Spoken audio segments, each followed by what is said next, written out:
A warm welcome to this episode of Peace Drops for the Great Rain. I apologize for the poor quality of my voice. I am very unwell, and my voice is a little scratchy, but I will do my best to be as clear as possible. As you would have already realized, we have been focusing on women, especially on the issue of land rights. Land is a vital asset to individuals and communities around the world. But in many countries, laws and social norms put women and girls at a disadvantage when it comes to land inheritance, ownership, and control. Women's economic empowerment is essential in promoting equality between women and men and a precondition for sustainable development. Women's economic empowerment can be achieved through equal access to and control over economic resources and opportunities, and the elimination of structural gender inequalities. Women's unequal access to land and property is a key obstacle to women's empowerment. Today, our featured speaker is Fati, a Ghanaian woman,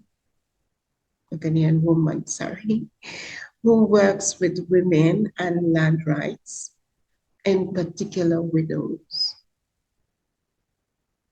Women may have rights to use land, but in many contexts, these rights hinge on their relationship with a man, a husband, a father, a brother, or any other male relative. If that man dies or becomes estranged, women may be forced off their land and out of their homes with little or no recourse. Fati will also address issues of environmental climate challenges, agricultural value added, and empowerment and creativity. As in every of our episodes, peace is the overriding theme. Today we will hear two meditation commentaries on empowerment and creativity. We can create a space for doing something much more creative in our life. The practice of silence unlocks the door to peace, and in that peace we feel empowered in the self. So I hope you will enjoy the session today. See you later.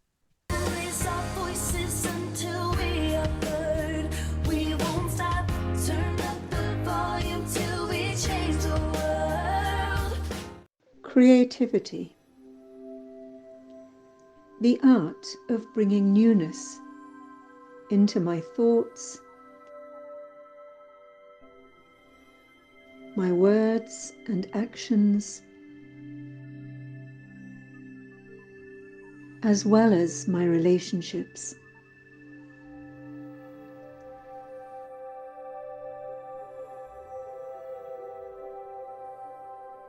It brings together the best of my skills, talents, values and virtues,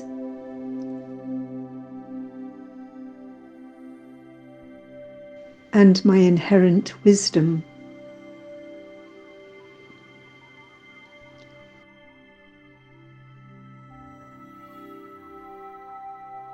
powerfully when I put aside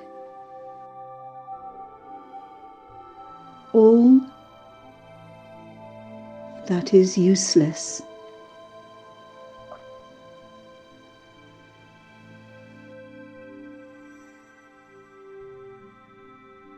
True creativity requires humility.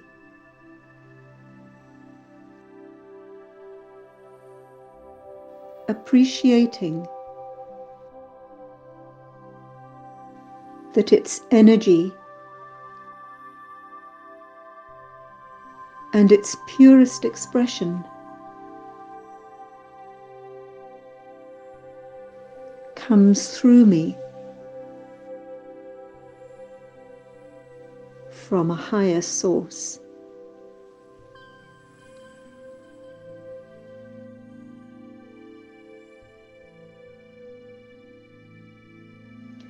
It is a subtle combination of passion, enthusiasm, and detachment.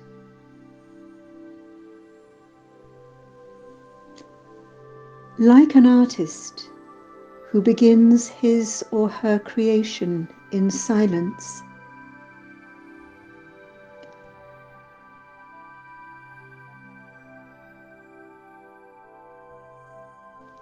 I dive into the inner world of the soul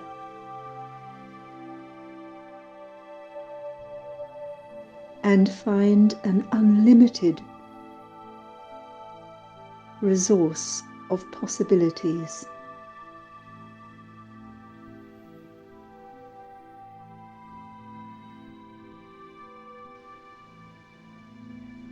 And connect with the creator of all that is beautiful, pure, and perfect.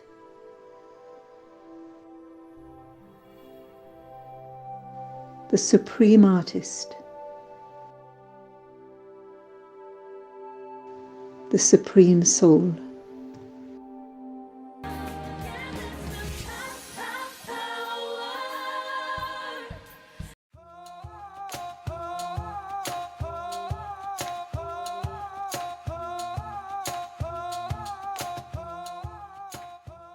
Tell us about the Women's and Orphans Movement, Ghana. Okay, so thank you and thanks for the opportunity to share. So the Widows and Orphans Movement was founded in 1993 by Betty Ayagiba. Obviously, she's my mom, for those who know, after she became a widow herself. And she started being serious about issues of widows because as a nurse, she realized that women would come to the hospital, and then when doctors prescribed medicine, they would refuse to take the medication. Some of them were suicidal. But even when they were in the hospital, nobody came to visit them. But then when they died, relatives would come. And anytime she got closer to them and wanted to know more, she realized that they were widows. And so initially the idea was just to bring these women together to share their stories and encourage one another. But as time went on, they realized that there was a need to add income generating activities to enable them care for their children. And today, now we work on 4 major thematic areas. The first has to do with advocacy, where we advocate against dehumanizing widowhood rights. We advocate for widows' access to land and natural resources. We advocate for unpaid care work redistribution and recognition. The second thematic area has to do with women's economic empowerment, where we support women train or acquire new skills to where they start businesses, grow businesses, or expand their businesses. And then we have the third thematic area that looks at climate change. And under climate change, because of where we are located in the Upper East region of Ghana, which is right at the Sahel, we experience the extremes of everything due to climate change. And so we work with them to see how they can better adapt to these changing climatic conditions that has impacts on their lives. And the last one is to support orphans to either stay in school or continue their education in cases where they have dropped out. So this is what we do at Widows and Orphans Movement. How does climate change impact women in your area?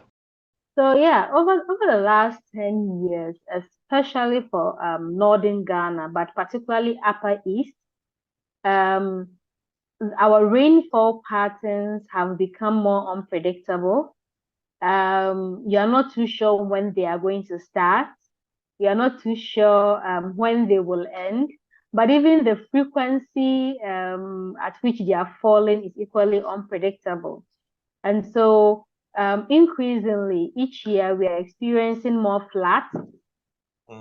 And most of the women we work with tend to live in houses that are built of mud, that's sand and other resources like coal tar. And so when there's flood, these houses mostly collapse and makes them homeless. And then you realize that then they will start migrating to other towns trying to find non-existent jobs. But also, again, because they are widows, and unfortunately, we have some traditional practices here that does not allow widows and women to own land. In the case of widows, even access to land even becomes more difficult because their husband, who mostly they would have accessed lands from, are no more alive. And so the lands that they would usually have are either infertile, are the lands that are most prone to floods. They are the lands that most prone to pests and diseases. And so you realize that all these poor soil, flooding, all these coupled with the unpredictable rainfall patterns and weather conditions makes them really worse off. They tend to have the poor yields, which affects their food security. And once you're not even food secured, you cannot even think of food sovereignty, because you have to start thinking of how to fill your stomach before you now have the luxury of even understanding whether the food you're eating is impacting on your beliefs and your values and all those things. Right. Yes. Is drought an issue?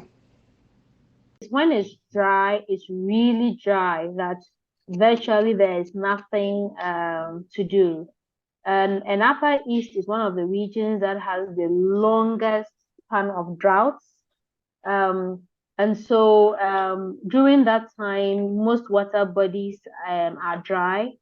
And the few water bodies that are available for irrigation are usually not accessible by women. So though women generally have difficulty in accessing land, but lands that are near irrigation facilities like dams, boreholes are also considered prime land. And so the ability to even access those lands are very, very limited. They are less likely to access those lands. So in the dry season, the families do experience hunger. And just last 3 weeks, I was in a meeting with some of the personnel from Ghana Health Service, and they were mentioning that even in recent times, malnutrition is becoming high again, because people are not able to feed their families well, because they're not able to access food and all that. So yes, we have the extremes of drought, which affects most of these women. And then when the floods come too, they cause a lot of damage. Yeah. What kind of work do you do with rural women? So some of the work we do with these women is to introduce some sustainable agricultural practices that ensures that they are building soil fertility over time, to enable them cope with the to enable them increase yields as years go by, instead of decreasing yields as years go by. Again, we are introducing non-timber forest products, where they are gaining income from products that these non-timber forest products have. So, for instance, they can produce shea butter, the baobab, we have baobab oil, moringa, and all those things. And once they start earning income from these non-timber forest products, they are more encouraged to protect these environmental trees and crops that we have. We also introduce things like energy saving stoves for them, so that they are able to reduce the amount of fuel wood that they are using at home. So these are some of the things we do in relation to climate change. Why did you set up Atara Ghana Limited? So in 2013, actually, as part of the Empower project, I had the opportunity to study at the Cody International Institute of St. Francis Xavier University, where I did two courses. One had to do with community-based natural resource management, and the other had to do with markets and livelihood. And so after those courses, I started thinking about how do we create a social enterprise model where the women we work with are able to get income, but also we are being environmentally sustainable, in addition to giving these women voice at the community level. Now, the social enterprise is called Atara Ghana Limited, and Atara is a Gruni word which means wealth. And we chose the name Atara because we usually work with widows, and widows in our communities are usually referred to as ill-luck women. They are considered witches. People accuse them of having killed their husbands and their families, and people accuse them of being responsible of all the bad that happens in the community. And so these are more like social norms that and traditional practices and rights, which actually are not dignified fine to these women. And so Atara basically runs on the model that as much as possible, we have to source all our raw materials from these widows and the groups that these widows find themselves in. And any other person who wants to do business with Atara is forced to sell their raw materials first to these widows and these groups that these widows find themselves in. And so by so doing, they are forced to interact with the women, and then hopefully they start seeing these women as development agents and not the usual ill-luck women that they refer to them as. And so right now we source most of these materials from the widows. The second was that we wanted to work on value chains that were indigenous to our locality, but also value chains that these women could easily access. And so we did some work around this, and we realized that baobab was one of the value chains they could access. Shea was one of the value chains they could access. And in recent times, neem seeds and also sesame. And so the idea basically is that they can mobilize these raw materials and then get income from the social enterprise for these raw materials that they are accessing. Coincidentally, most of the raw materials that we deal with happen to be available during the dry season, which is mostly like when we have the drought, that formerly they would have migrated to other places trying to seek other jobs. But now they are able to stay and then get some income from these from the social enterprise by providing the raw material, but also spend time with their families, unlike at first where they would have to leave their children to fend for themselves as they go to find food. And then the last thing was that we wanted to contribute to environmental sustainability.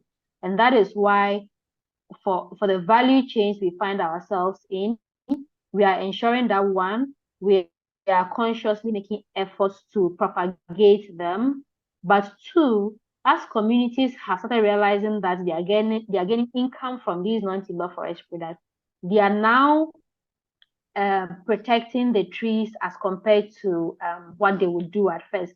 So now it's very difficult for you to see them cutting down a baobab tree, unless most likely the tree is dying on its own, as compared to some years back before we started this.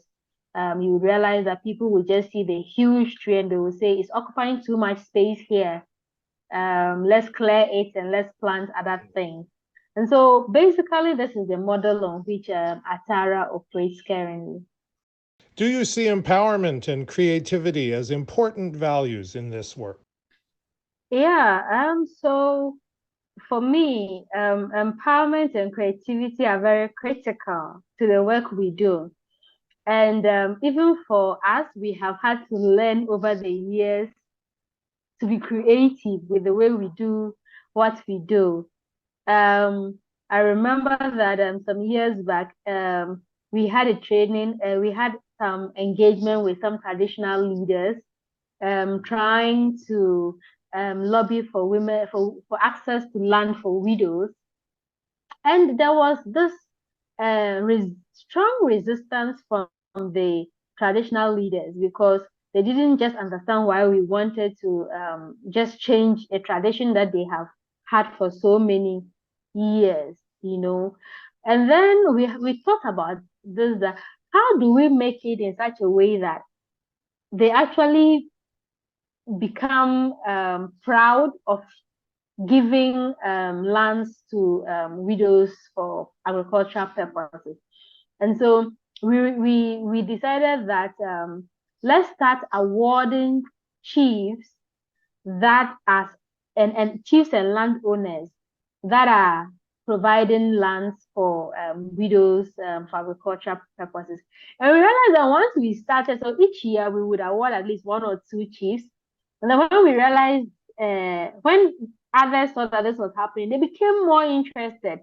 And so they started providing more lands to the widows. And so if you are not creative, you will face resistance. And basically most of the work we do around empowerment is about change, and it's about trying to balance power. And when people have power for so long, obviously it's difficult for them to release some of that power. And so it's important that we bring in innovation in such a way that is exciting, in such a way that even those that are being disempowered still feel empowered in one way or another. But the people themselves that have not had power for so long, which are mostly the women, also need to have that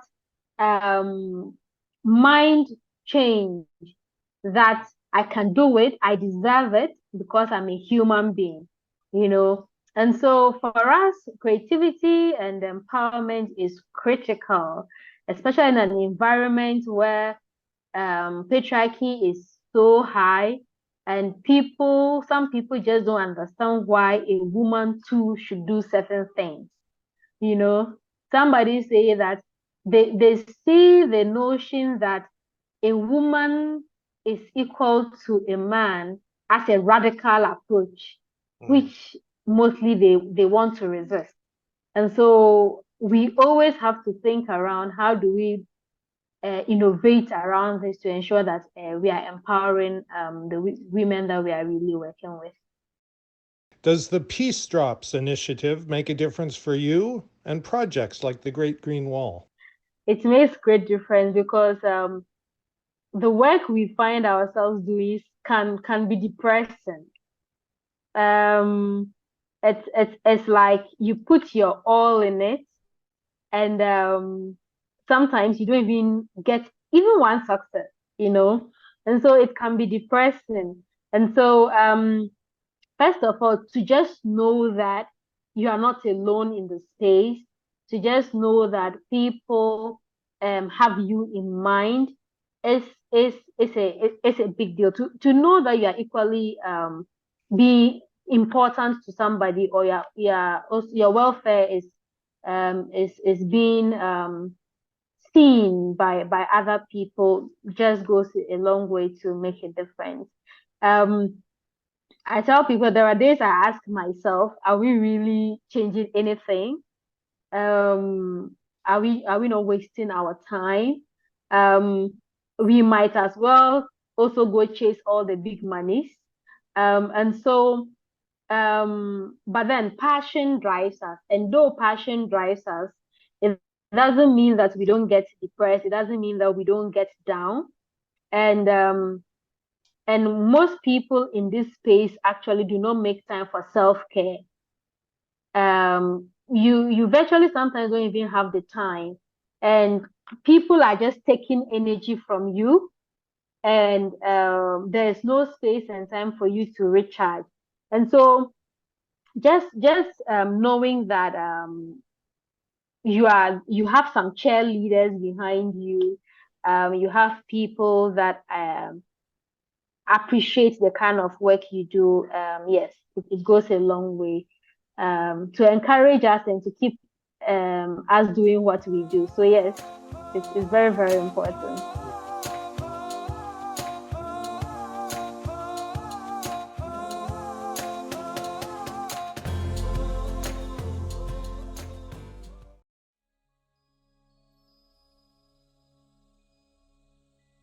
I sit comfortably so that for the next few minutes I can reflect and create an experience of self-empowerment. I breathe in and breathe out. One more time. Breathe in and breathe out. As I focus on my breathing, I concentrate on myself.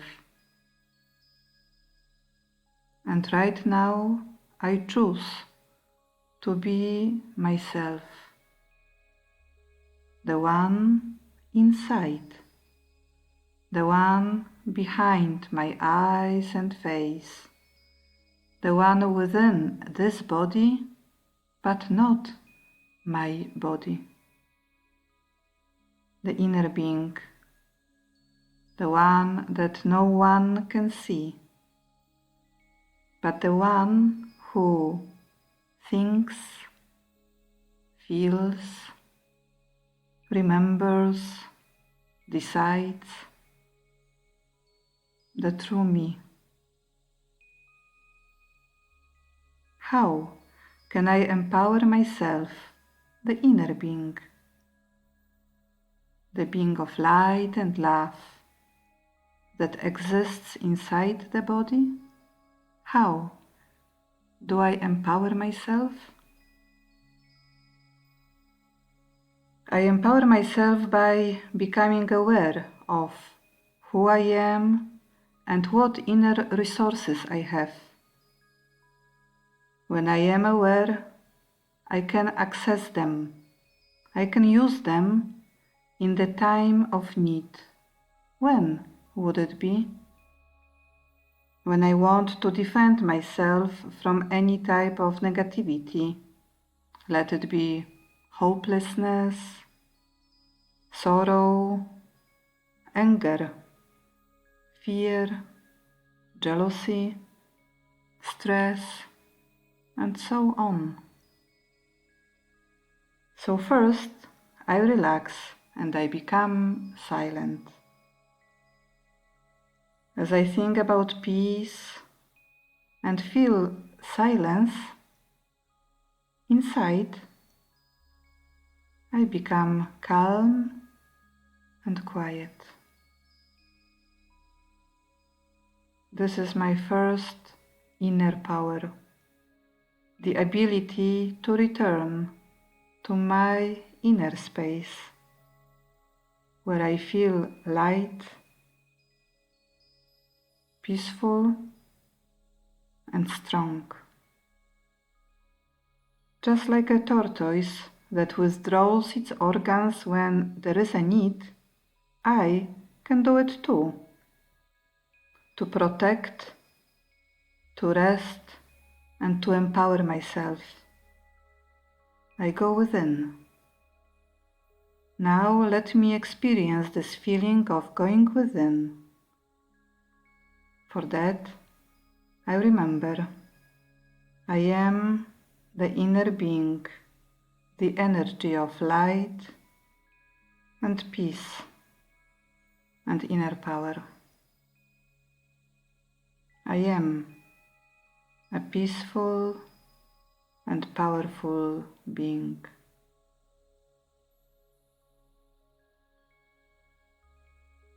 I empower myself so I can respond to all situations with understanding and compassion, and I don't allow myself to come under any negative influence. I have the power to tolerate. I can tolerate adverse or unpleasant situations when I know that all things come and go, they change. When I accept all people as they are, I accept them, understanding that they just play their particular roles the best they can, so I let them do it. But I stick to myself, to who I truly am. And I know, whatever I do, I will receive the fruit of it. So, like a tree, I stand tall, respectful and giving in all situations. I am a tolerant and powerful being.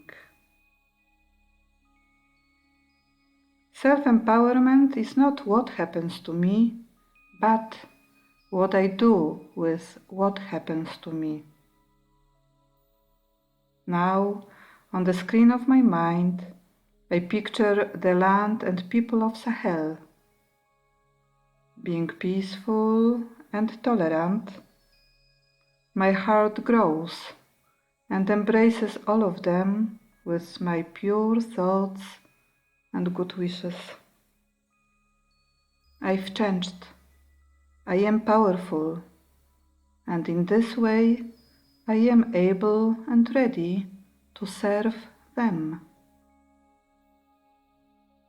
I send my light and love and power to them.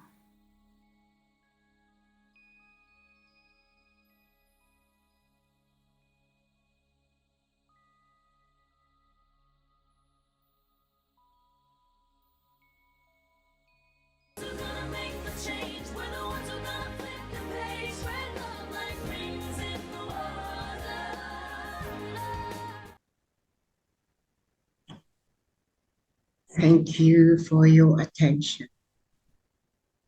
What an inspiring account from Fatih. Thank you, David, for bringing out these gems of information. I must also thank the creators of those beautiful meditations. How spiritual we become, as empowerment is not an external armor.